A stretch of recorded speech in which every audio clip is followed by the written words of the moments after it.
Hello everyone, good morning. শীতের সকালে তোমাদের সকলকে সাথে নিয়ে আজকের ব্লগটা শুরু করছি। তো আমার সকালটা না ঠিক এইরকমভাবেই শুরু হয়। তো মেয়ে আজকে স্কুলে যাবে, সব কিছু নিজেই মেয়ে রেডি হয়েছে, আমি শুধু চুলটাই বেঁধে দিচ্ছি। তো ছোটোবেলা তো সব কিছু রেডি করে দিতাম, এখন একটু বড় হয়েছে, নিজের কাজ নিজেই করতে পারে। চুলটা বেঁধে দিলাম আর খুব সকালবেলা ঘুম থেকে উঠেছি। আর মেয়ের খুব তাড়া স্কুলে গিয়ে প্রথম বেঞ্চিটা ধরার জন্য, প্রথম বেঞ্চিতে বসতেই হবে এমন একটা তাড়া। তো হালকা একটা টিফিন খেয়ে নিল, বিস্কিট ছাড়া সকালবেলা কিছুই খেতে চায় না, আর এত সকালবেলা কিছু খাওয়াও যায় না। তো আমার বর বাইকে করে মেয়েকে নিয়ে দিয়ে আসবে। আর এখন বাজে ঘড়িতে ধরো এই 6:10-15 এমন বাজবে। আর রৌদ্রটাও কিন্তু আজকে বেশ ভালোই উঠবে, সকাল সকাল বোঝা যাচ্ছে। তো দেখো ঘড়িতে এখন বাজে সকাল 6:15।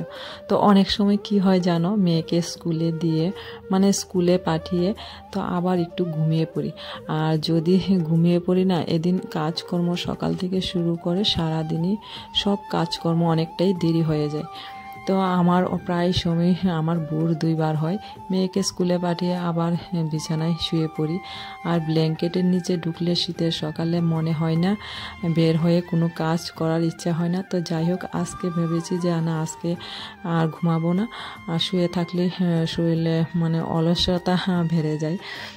তো যাই হোক, এদিকে আজকে আর না ঘুমিয়ে ঝটফট করে ঘরের সকালবেলার আমাদের প্রতিনিয়ত যে কাজগুলি হয় এই কাজগুলি তো করতে হবে।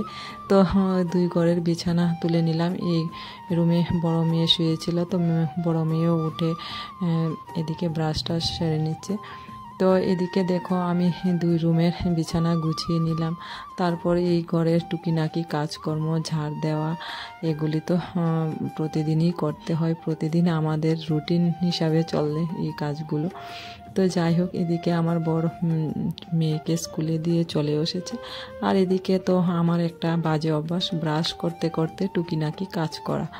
তো এদিকে ব্রাশটা সেরে মুখ টুক ধুয়ে নিলাম। তো দেখো, প্রতিদিন সকালবেলা আমার শীতের সকালে আমার যেটা করতে হয়, সকালবেলা গরম জল খেতেই হয়। আবার রাত্রে ঘুমানোর আগে একবার গরম জল খাই। তো দেখো, এদিকে গরম জলের সাথে আমি একটা মশলা মিশিয়ে খেয়ে নিচ্ছি। তো এই জিনিসটা না খুবই ভালো সকালবেলা খাওয়াটা, মানে পেটের যে বাড়তি আমাদের শরীরে ফ্যাটগুলো থাকে পেটে বা শরীরে যে কোনো বাড়তি ফ্যাটগুলো মানে খুব তাড়াতাড়ি গলিয়ে দেয়, মানে খুব ভালো একটা জিনিস। তো আমিও ভিডিও দেখেছি আর এই জিনিসটা আমি বেশ কয়েকদিন ধরে খাচ্ছি, ভীষণ ভালো। তো যাই হোক, এদিকে এগুলো সেরে তারপর চলে আসলাম এদিকে রুটি বানাবো। আজকে রুটি আর চা খাবো। তো এদিকে 2 কাপে নিয়ে নিলাম, আর এদিকে রুটি আর চা নিয়ে বসে গেলাম। তো সকালবেলা রুটি আর চাটা খেলে একবারে দুপুরবেলায় স্নান টান সেরে পুজো টুজো দিয়ে ভাত খাই। তো দেখো, রুটি চা খেয়ে তারপর চলে আসলাম এদিকে ঘরের টুকিনাকি আলনার কাপড়গুলি গুছিয়ে নেব। আর কিছু কাপড় ধুয়ে দিতে হবে সকাল সকাল। তো আজকে না রৌদ্রটা খুব ভালো উঠেছে, আর শীতের সকালবেলা না রৌদ্র কেমন উঠবে না দেখে আমি কাপড় ধুয়ে দিলে অনেকটাই টেনশনে থাকি যে কাপড়গুলি ঠিকভাবে শুকিয়ে যাবে কিনা। তো যাই হোক, আজকে রৌদ্রটা ভালো উঠেছে দেখে আমি অনেক কাপড় ধুয়ে দিয়েছি। আর আজকে মনে হয় সব কাপড় মানে বিকালের মধ্যে শুকিয়ে যাবে, বেশ ভালো রৌদ্র উঠেছে। তো যাই হোক, এদিকে বর আবার ডিউটিতে যাবে, মেয়ে স্কুলে যাবে, বড় মেয়ে। তো তার আগে তো আমার রান্নাবান্না সারতে হবে। তো পেছনের বারান্দাটা জল দিয়ে একটু ধুয়ে নিচ্ছি। তো এটা বারান্দাটা যে কবার জল দিয়ে ধুই এটার হিসাব নেই। তো যাই হোক, দেখো এখন চলে আসলাম রান্না করতে। তো এদিকে আজকে দেখো করলা ভাজি করব, আর এদিকে ট্যাংরা মাছ দিয়ে ফুলকপি রান্না করব। এই দেখো পাকা পাকা পেয়ারাগুলো, এগুলো দুপুরবেলা খাওয়ার ইচ্ছা আছে। তো যাই হোক, এইদিকে ট্যাংরা মাছগুলি এখন ভাজি করে নেব। তো এদিকে আমার করলা ভাজিটা মোটামুটি হয়েই গেল, আর এদিকে ভাতও হয়ে গেছে। তো ট্যাংরা মাছগুলি ভেজে ফুলকপি দিয়ে রান্না করব। বেশ ভালোই লাগে শীতে, তো ফুলকপিটা সবসময় পাওয়া যায় শীতে, আর শীতে ফুলকপি দিয়ে যে কোনো মাছ দিয়ে খেতে কিন্তু ভীষণ ভালো লাগে। এই দেখো পুঁই ডুগার মানে বীজগুলো আমার বাবার বাড়ি থেকে এনেছিলাম, আর এগুলো দিয়ে না নানা রকম সবজি দিয়ে চচ্চড়ি খাবো। তো চচ্চড়িটা রান্না করব। অনেক দিন ধরেই ভাবছি যে পুঁইয়ের এই আগার ডুগাগুলি দিয়ে বীজ যে ডুগাগুলো থাকে আমার ভীষণ ভালো লাগে, আর চচ্চড়ি খেতে তো ভীষণ ভালো লাগে। তো আজকে না মোটামুটি অনেক তরকারি রান্না করা হয়ে গেছে। দেখো এদিকে চচ্চড়ি হয়ে গেছে, এদিকে আমার বর নিয়ে এলো মাংস। তো মাংসটা রান্না করব এখন। তো বড় মেয়ে স্কুলে যাবে, মেয়ের জন্য টিফিনে 2টা রুটি, আর এদিকে হলো নিরামিষ সবজি, মানে চচ্চড়িটা যে নিরামিষ চচ্চড়িটা রান্না করেছি দিয়ে দিলাম। তো এদিকে বড় মেয়েকেও চুলটা বেঁধে দিলাম টুকিনাকে, এদিকে মেয়ে রেডি হচ্ছে, টিফিনটা করে দিলাম। তো চুলটা বেঁধে এদিকে ড্রেসটা ঠিকঠাক করছে, একটু সাহায্য করলাম মেয়েকে। আর এদিকে আমার ছোট মেয়েও চলে এসেছে। তো আমার বর ডিউটিতে যাওয়ার আগে মেয়েকে এনে দিয়ে গেছে। তো মেয়ের রেজাল্ট দিয়েছে, তো এগুলি দেখাচ্ছিল। তো ভালো রেজাল্টই হয়েছে। তো যাই হোক, এদিকে আমার মাংসটা হয়ে গেছে, আর মাংস হয়ে গেলে মোটামুটি আমার রান্নাবান্না শেষ, সব কিছু হয়ে গেছে। আর বিশেষ করে মাংসটা আমরা রাত্রিবেলায় বেশি খাই, তো আজকে দুপুরবেলা নিয়ে আসলো, তো মাংসটা হয়ে গেছে। তো এখন নামিয়ে নেব। দেখো আজকে 5 ধরনের তরকারি হয়ে গেল, মানে একটু একটু করতে করতে অনেক প্রকারের তরকারি হয়ে গেল। তো যাই হোক, এদিকে এখন বাসনপত্র ধুয়ে রান্নাঘরটা একটু গুছিয়ে নেব। তো বাসনপত্র ধুয়ে রান্নাঘরটা আমার ভালো করে পরিষ্কার করা হয়ে গেছে, গ্যাসের চুলা টুলা ভালো করে মুছে নিয়েছি। তারপর চলে আসলাম এদিকে ঘরটাকে একটু ঝাড় তো সকালে দিয়েছি, এই ধুলগুলি পরে প্রতিদিনই। তো প্রতিদিন তো আর ধুলগুলি পরিষ্কার করি না, তো একদিন পর পর ভালো করে পরিষ্কার করে তারপর এদিকে এখন ঘরটা মুছে নেব। তো তারপর ঘরটা মুছে যাব স্নান করতে। এদিকে অনেকটাই বেলা হয়ে যাচ্ছে, আর ক্যামেরা ধরে ধরে মানে ভিডিও করাটা অনেকটাই মানে কাজ করাটা অনেকটাই অসুবিধা।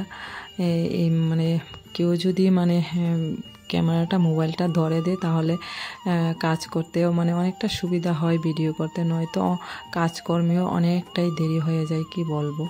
তো যাই হোক, এদিকে স্নান করে চলে এসেছি মানে ঠাকুর ঘরে মানে পুজোর ফুল তুলতে।